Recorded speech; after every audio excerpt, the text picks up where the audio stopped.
इन साथियों तो आप सभी का स्वागत है मेरे भाई बंधु। तो आज हम बात करेंगे सबसे इम्पोर्टेंट क्वेश्चन आपके, ठीक है, 18 तारीख को सेकेंड शिफ्ट में पूछे गए ये सबसे महत्वपूर्ण क्वेश्चन। बाकी इजी तो क्वेश्चन आप सब सॉल्व कर लेंगे भाई साहब, कोई दिक्कत नहीं होगा उसमें।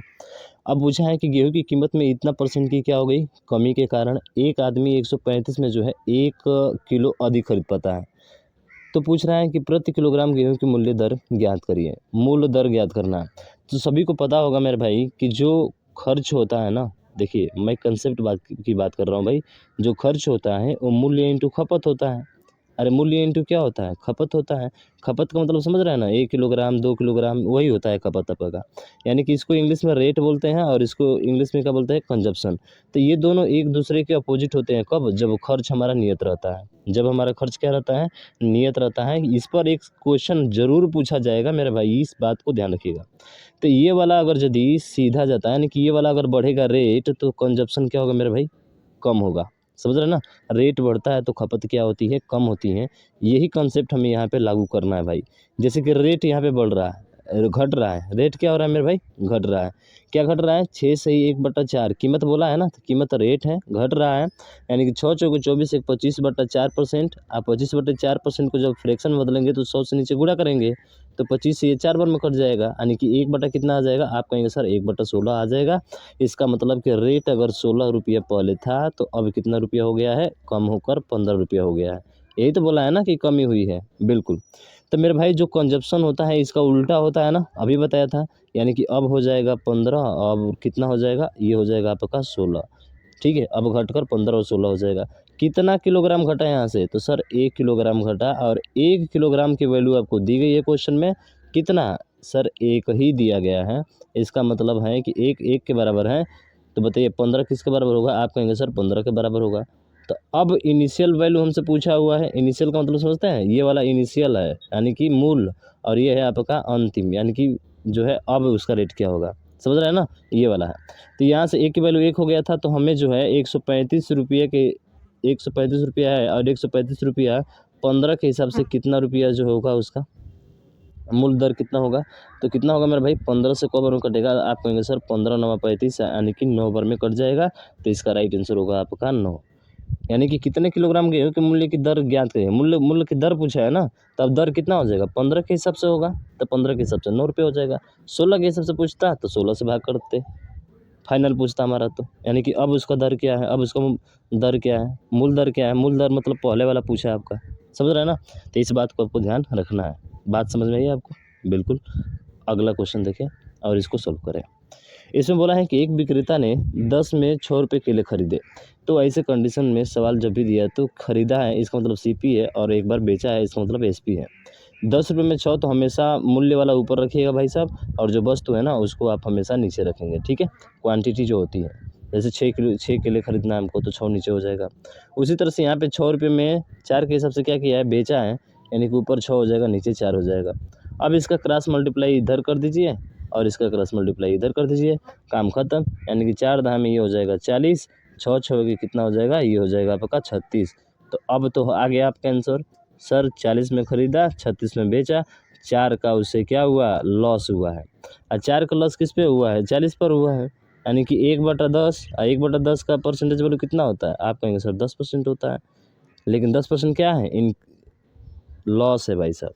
यानी कि ऑप्शन नंबर बी इसका राइट हो जाएगा। देख रहे हैं ना कितना सिंपल है? बहुत सिंपल। चलिए तो अब नेक्स्ट क्वेश्चन की तरफ चलते हैं भाई, और नेक्स्ट क्वेश्चन आपके सामने ये रहा। ये भी बेहतरीन प्रश्न है। कह रहे हैं कि कौन सी वार्षिक किस्त 12% साधारण ब्याज की दर से 3 वर्षों में दे इतना रुपये का कर्ज उतार देगी? कौन सी किस्त साधारण ब्याज पर 3 वर्ष के लिए? तो 3 वर्ष के लिए तो भाई साहब हमें तो पता नहीं है कि किस्त क्या है उसकी, कौन सी वार्षिक किस्त है, ये किस्त पता नहीं है। तो हम अपने तरफ से मान लेते हैं कि 100 रुपये किस्त रही होगी। पहले साल ब्याज क्या लगता है? 0 लगता है। जैसे दूसरे साल पैसा जाता है उसके पास, दूसरे साल से काउंटिंग शुरू हो जाती है। 12% लग रहा है तो पहले साल 12% लगेगा। फिर अगले साल, ठीक है, दूसरे साल 12% लगेगा ना, पहले साल तो कुछ लगता नहीं है, दिए हैं उधार तो उसको। फिर तीसरे साल भी 12% नहीं, बल्कि 12 का दुगुना कितना लग जाएगा? अब सर 24 लग जाएगा। तो इस तरह से टोटल किस्त तो कितना में चुकाएगा? तो 300 ये हो गया, 300 ये हो गया भाई, और 24 और 12 कितना होता है? 36। यानी कि 36 ये हो गया। टोटल 336 रुपया उसे क्या करना पड़ता, चुकाना पड़ता अगर वो 100 रुपया लिया होता तो। लेकिन 336 नहीं चुका रहा है, वो बोल रहा है कि 1260 चुका रहा है, यानी कि 336 जो बराबर होगा वो 1200 किसके होगा, 1260 के होगा। तो बताइए एक की वैल्यू कितना हो जाएगी, हमें तो 100 की वैल्यू निकालना है ना, तो एक की वैल्यू पहले निकाल लेते हैं, फिर 100 से गुणा करा देंगे, आ जाएगा आंसर। अब कटाना पिटाना है, देखिए आप कैलकुलेशन कितना तेज करते हैं ये आप पे डिपेंड करता है यहाँ से, ठीक है ना। जैसे ये कैलकुलेशन करेंगे तो ये जो है आप 12 से कटाइए तो 12 दूनी का 24 और 12 8 96, ठीक है। 12 से इसको कटाएंगे, 12 एकम 12, 12 जीरो 12 पचे 60, ये हो जाएगा। फिर 7 से कटाएंगे 4 बार में, 7 से इसको कटाएंगे 7 एकम 7, 7 पचे 35 और 15 में 4 का भाग कर दीजिए, कितना आ जाएगा। तो आप कहेंगे सर 15 में 4 का भाग करना का मतलब कि 4 तिया 12, 4 सत्ते 28 और 4 पचे 20, हमें 100% की वैल्यू चाहिए तो ये दशमलव हट जाएगा यहाँ से, अरे हट जाएगा ना, तो ये हो जाएगा टोटल मिलाकर कितना 375। तो यही हमारा आंसर होगा। बोलिए बाकी बिहारी लाल की जय। लीजिए भाई साहब बिहारी लाल आपके आ गए यहाँ पे, ठीक है भाई। चलिए थर्ड क्वेश्चन की तरफ चलते हैं, और थर्ड क्वेश्चन आपका हो गया भाई साहब, फोर्थ पे चलते हैं। आइए आपका फोर्थ क्वेश्चन है, कह रहे हैं कि मनन ने एक व्यवसाय इतना का निवेश किया, कुछ महीनों बाद विवेक जो है इतना रुपये के साथ उसके साथ जुड़ गया, वर्ष के अंत में कुल लाभ उनके बीच इतना के अनुपात में विभाजित किया गया, तो विवेक कितने महीने बाद व्यवसाय से जुड़ा। तो मेरे भाई देखिए इसको करना है, कैसे हल करेंगे, तो एक बार लिखेंगे आप मनन को, नीचे लिखेंगे विवेक को।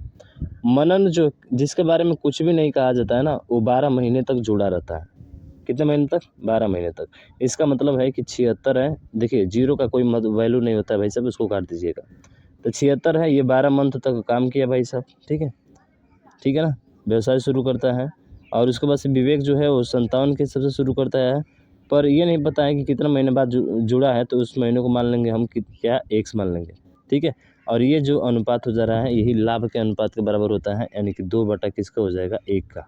बस यहाँ से एक्स का मान निकालिए, तो आप कहेंगे सर 2 से 1 बार में कट जाएगा, 6 बार में कट जाएगा, ठीक है। 19 से देखिए 3 बार में, 19 से ये आपका 4 बार में, 3 से ये कितना बार में, 2 बार में, और 2 चौके कितना हो जाएगा 8, 2 चौके कितना हो जाएगा मेरे भाई 8, यानी कि यहाँ से जो विवेक की वैल्यू आएगी एक्स बराबर 8 आएगी।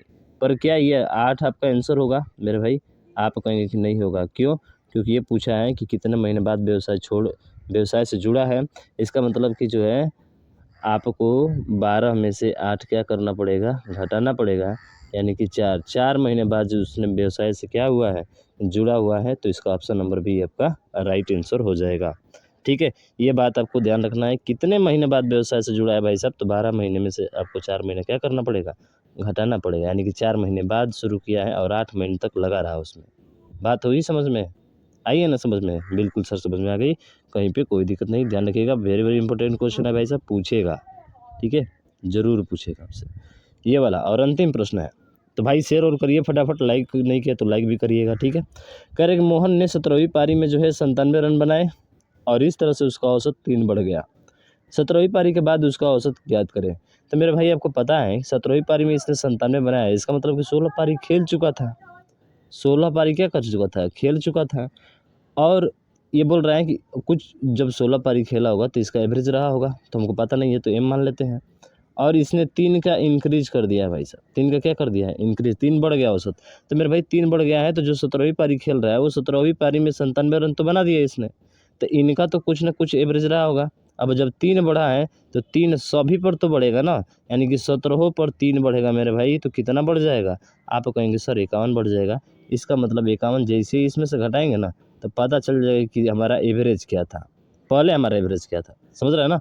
3 बढ़ा है ना तो पता चल जाएगा कि कितना एवरेज था, यानी कि 51 जैसे इसमें से घटाएंगे तो कितना आ जाएगा, आप कहेंगे सर 46 आ जाएगा। इसका मतलब कि पहले 46 एवरेज था, उसके 17वीं पारी में बनाने से 3 एवरेज और क्या हो गया, बढ़ गया। तो अब जो होगा वो कितना आंसर हो जाएगा एवरेज, अब हो जाएगा आपका 49। बोलिए बाके बिहारी लाल की जय, यही आपका क्या होगा, राइट आंसर होगा मेरे भाई। बात समझ में आई क्या आपको, बहुत ही बेहतरीन और लाजवाब प्रश्न था भाई साहब, ऐसे प्रश्न आपको फिर से देखने को मिलेंगे, फिर से आपका एग्जामिनर जो है यही क्वेश्चन रिपीट करेगा, ठीक है। तो भाई समझ में आया हो तो प्लीज़ इसको ज़्यादा से ज़्यादा शेयर करिएगा, और अभी तक चैनल को सब्सक्राइब नहीं किया मेरे भाई सब्सक्राइब जरूर करिएगा। मिलते हैं नेक्स्ट वीडियो में नेक्स्ट क्वेश्चन के साथ, तब तक के लिए जय हिंद जय भारत।